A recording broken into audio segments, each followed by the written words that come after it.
When the moon hits your eye like a big pizza pie, that's amore.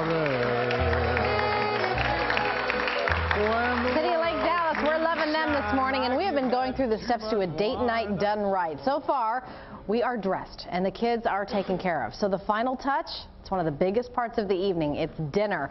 So how do you make a restaurant quality date night dinner at home and without shelling the big bucks? Well, that's what food expert and mother of two, Roni Proter, is here to show us. Show us how to do it, Roni.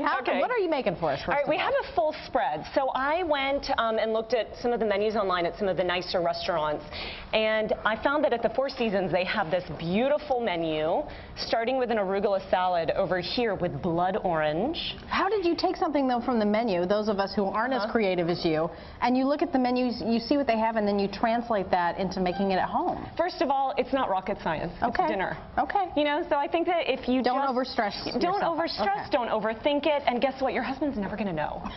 If it's not perfect, he's just going to be happy that you made him Who feel are we special. kidding, right? And I think any guy's going to be happy that you went to the effort to cook and say, let's save money, let's not go out on Valentine's, let's wait and go out when we can really get more for our money. Because like this menu could easily cost $125 a person. At least, especially if you're doing wine or champagne with it as well. So I started with a blood orange. Okay.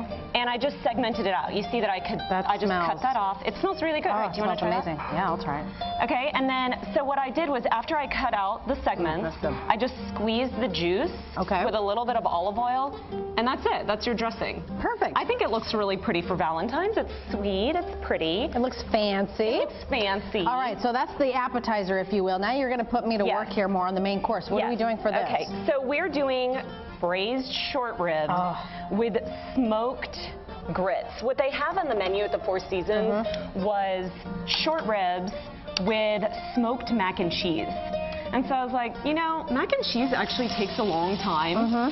So why not just do grits? Takes 5 minutes. Tell your husband to put the kids to bed, and you can make the grits and you're done. Well, the kids are already gone, right? They're out of the house. That's right. Let's hope that they're gone for a babysitter. Okay. But if you can't afford a babysitter, then put them to bed. Perfect timing. So you're going to add this. What am I doing? What is this? All right, so after your meat has been seared and you flipped it because you want it really nice and brown, you're going to add a mixture of 2 carrots, 2 celeries, and half an onion. That's what this is. And a couple garlic cloves. Did you put this in a blender or anything? I just put it in the food processor. If you don't have a food processor, just chop it. It just makes the sauce really pour the whole thing in there? Go ahead and pour it in. I want to make sure I cover everything. Yeah, it's fine. Look, that's the whole beauty of this. It's a one-pot really meal. Smells good. It's Do you do this a lot? You go to different restaurants and kind of steal an idea of what's up? Absolutely. I get inspired when I go out, and then I'm like, how can I make this easier and cheaper at home? I love that because restaurants are always going to pair things that go well together, and it gives you a starting off board where you can kind of go from there. Right. I love that. Okay. So once you've sauteed this, you're going to add beef broth, 2 cups, and this is equal parts beef broth and red wine. And here's what I do. When my husband and I have a glass of red wine, if we don't finish the bottle, I just put this in the fridge, and when I need to cook next, unlike me, where I finish the bottle each and every time. Yeah. Okay. So go ahead and pour that in. I know I would say that like we're the moms of little boys. We need that every once in a while, right? Look, I have a 2-year-old and a 2-month-old. Oh, yeah. So right now it's just trying to get dinner on the table. Yeah, you're just trying to survive at this point. Okay, so that's what else am I doing here? You just put that in the oven. This boiling water. Boiling water. Put in the grits. Is this the grits? Yep. Okay. You can tell I'm not. And just stir, stir, stir. All right. Once it thickens, go ahead. So you continuously stir. Once it thickens, you put in milk. Okay. Milk or cream, or does it matter? I put in milk. Okay, just a healthier option. I don't need the extra fat right now. And then what kind of cheeses are we adding here? That's aged cheddar and then smoked Gouda. Can I add these? Go ahead and add the chives. Okay. And now here's what I do. You can add butter if you want to thicken it. And then, keep stirring. And what I do is, do you see this? Liquid smoke. To add just a little bit of smokiness. How do you know how much? Just a couple drops. That looked, Just a couple drops. So that's done. All right. Go ahead and leave it. Now in to 5 the minutes magic of television. Okay, now, so if you want to try a bite, let's bring this out.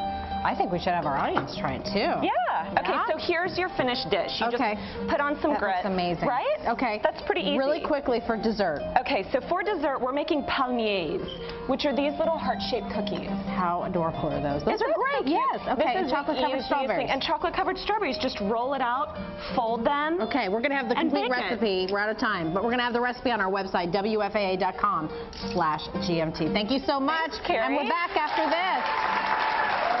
That was really good.